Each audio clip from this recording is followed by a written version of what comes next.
Attorney, Mr. Maloney, and 3 United States trustees, Harold Jones,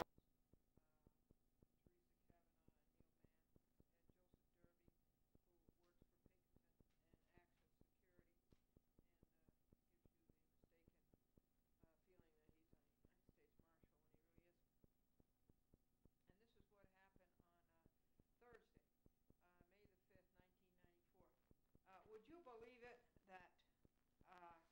that letter of complaint that I sent to Mr. Picken, the Commissioner of Consumer Affairs in Nassau County, James E. Picken, that letter I sent of the certificate, Scott Lord Incorporated business as Green and Atlantis Lawn Sprinkler Group. And Mr. Picken knows that Scott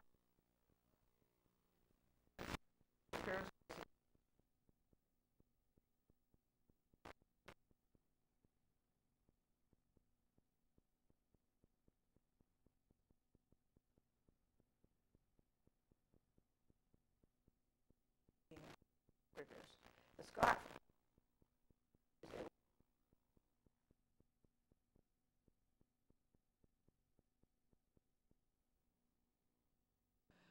from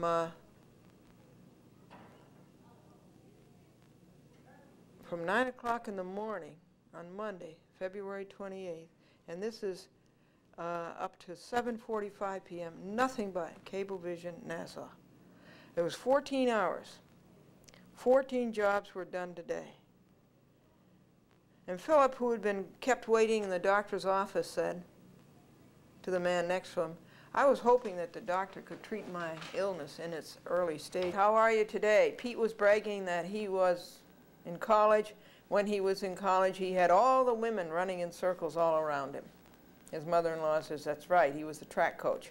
I'd like to tell you what happened on Glendora versus Scott Lord, Conrad Duberstein, Robert John Hall, Andrew Maloney, Harold Jones, Neil Mann, Teresa Kavanaugh, Richard O'Connell, Joseph Derby, Scott Lord, Jan Stahl, and Jeffrey Barnes. What happened on the week of May the 26th, 1994 to June the 2nd, 1994 today. This is, as you know, it wasn't through an act of God, it was through an act of man and machines that the 18 copies of the record on appeal and the appellant's brief appealing Judge Samuel Fredman's very bad decision did not get to the appellate division until one day late, and the appellate division unreasonably, I think, turned the whole thing around and sent it back to me. And I had to make a motion to enlarge my time to appeal. That has been done. We have an opposition to that motion, and that is from Shrewsbury. And so I am opposing what Lisa Shrewsbury said. Glendora, being duly sworn, deposes and says her reasons follow for opposing Lisa Shrewsbury's opposition. Let me try that again. Lisa Shrewsbury's opposition to Glendora's motion to enlarge her time to appeal. Lisa Shrewsbury is the lawyer who sent Judge Fredman a motion and never sent Glendora a copy. The first Glendora knew about the motion was in a Judge Fredman decision when he ruled against Glendora, partly on the basis that Glendora did not oppose Lisa Shrewsbury motion. Well, who can oppose a motion when it has never been seen by one, and one has never been served it? To Lisa Shrewsbury does not address Glendora's reasons for the 18 briefs and records on appeal getting to 45 Monroe Place in Brooklyn one day late, when Glendora did all she could to get them there on time and was filed by both machines and Homo not so sapiens. She showed good cause. What does Shrewsbury's paragraph 2 mean?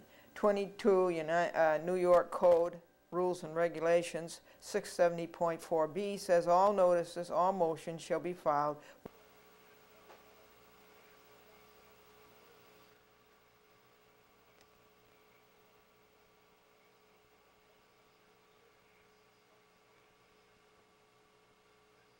Now you don't have to waste that money. Introducing MCI's Proof Positive Worldwide. Save up to And simply disappeared, leaving 5 heads in the sea.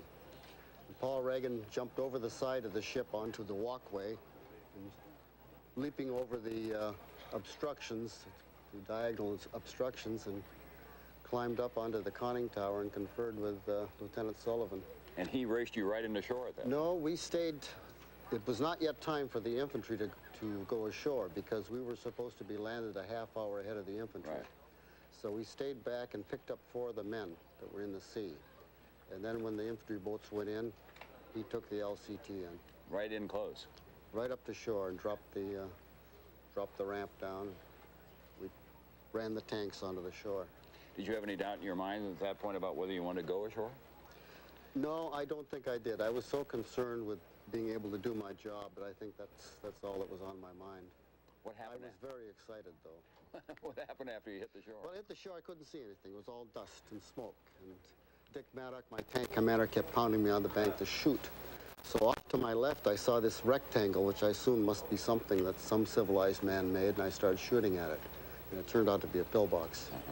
Shot that up and kept on moving that up over these? Well, we stayed at the water's edge until the water began moving the tank again, and then went up to the shore and stayed there.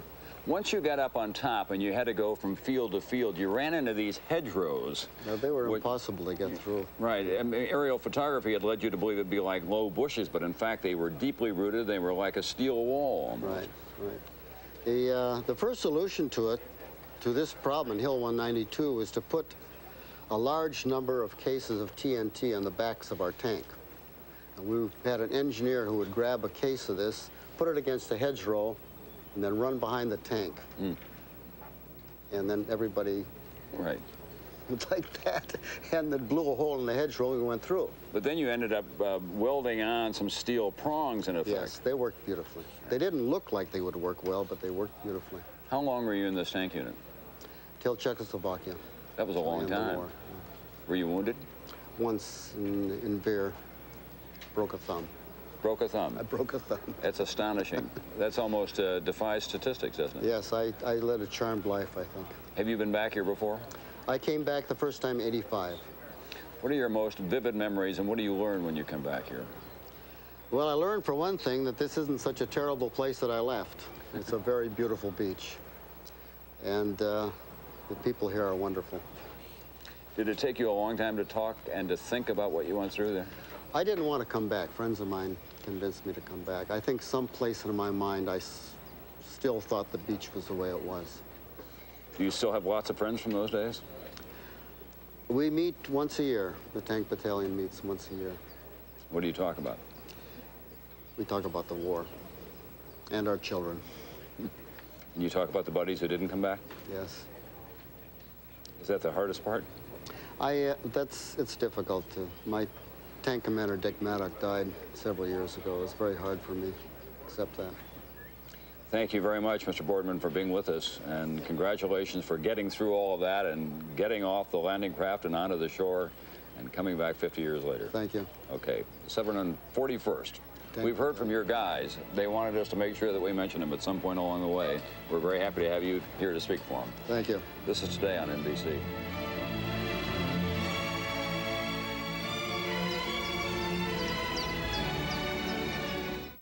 What my kids don't outgrow, washing just wears out. A message from ShopRite. You're washing the same clothes over and over and over again. Their things just come out all worn and faded. Now at ShopRite, discover a new type.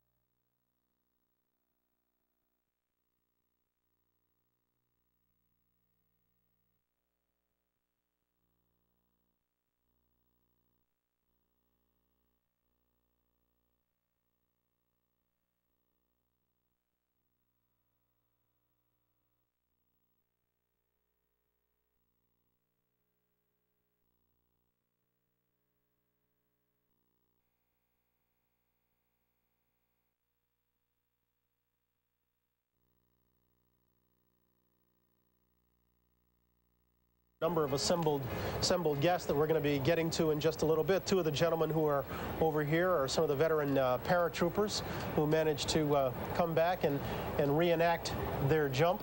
That is Dutch Nagel right there, and he was part of this assemblage yesterday as 38 veterans joined in the jump, along with a number of other ones.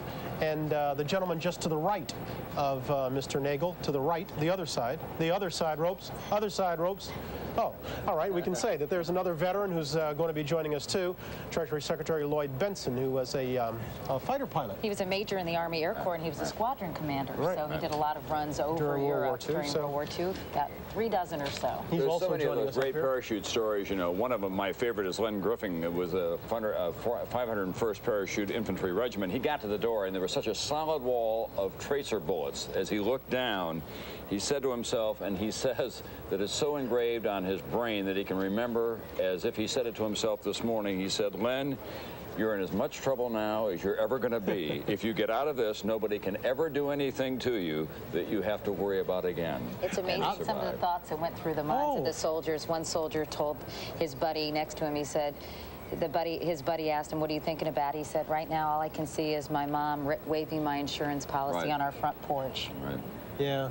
Well, remember the guy we had on Friday? He said when it came time for him to jump, they had just taken a hit. He fell down. He had so much equipment. Somebody had to help him up so that he could jump.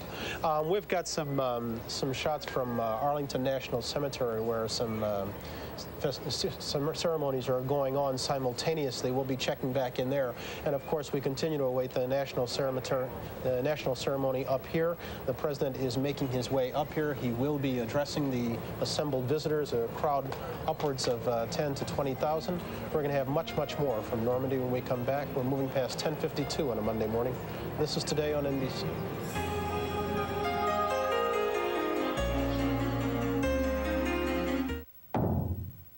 Travel by car started out simple and pretty safe.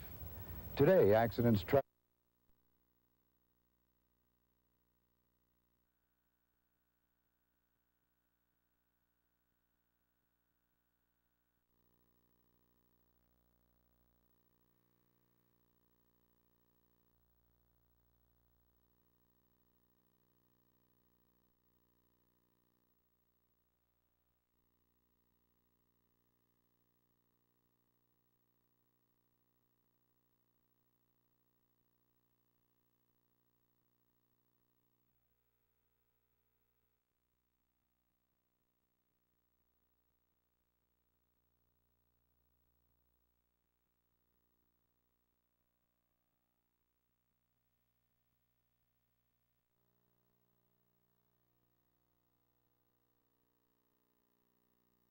has landed, obviously not Marine One because the president hasn't deplaned, but there's General, Shalish Kashvili there. Jesse Brown, Secretary of Veterans Affairs, in the foreground there. But Marine One will shortly be landing here, and the president will be setting foot here on the cemetery. You can see some of the assembled visitors. They've been here throughout the morning, wandering around, visiting old friends, looking at days, dates, names. Many of them were here yesterday as well. Very haunting place. As we go off here, take the shot right behind us. You can see the USS George Washington. CNBC is first in talk. For the greatest lineup of talk hosts anywhere, the Talk All-Stars, only on cable. CNBC, first in talk.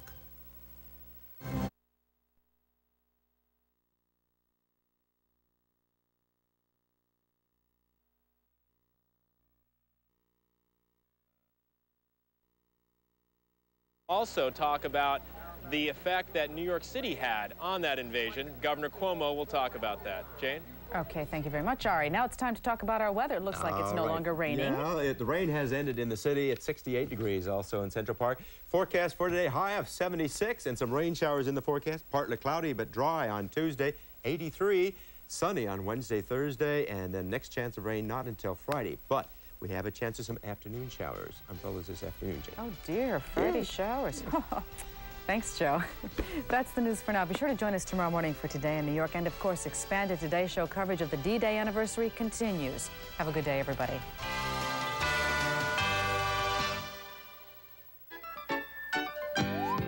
All the great taste of a friendly Sunday goes into our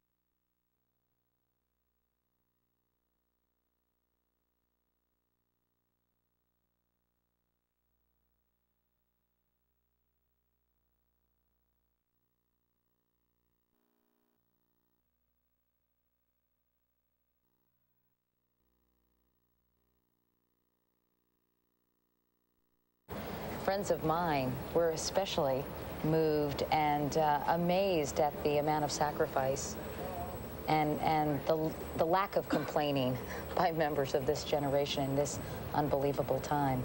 You have, in your generation, heard so much about Vietnam, obviously, both about the war and about the psychological effects of it, about the political division in this country. But the fact is you've heard very little about this war, right?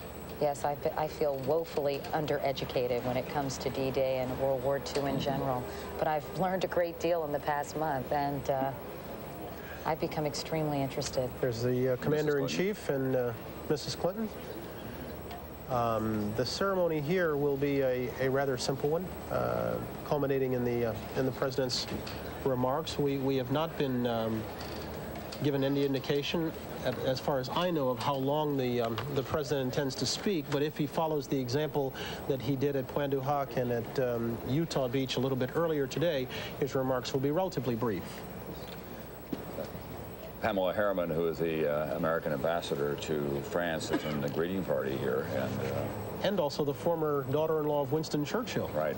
Was often at Chequers during World War II, was close witness to what was going on and what was being decided there at that time.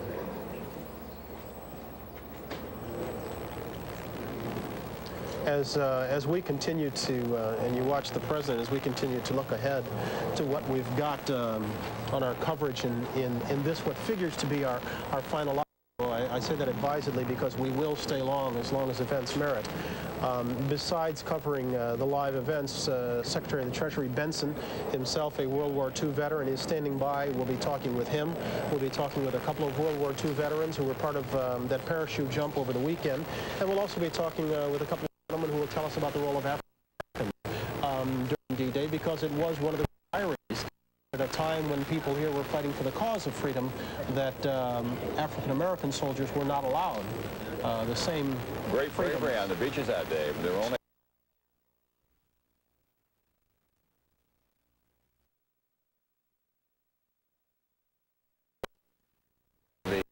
a very unpleasant job of coming ashore and removing the dead and dealing with the bodies that were there, and that too is overdue. And also Senator Dole has just arrived here.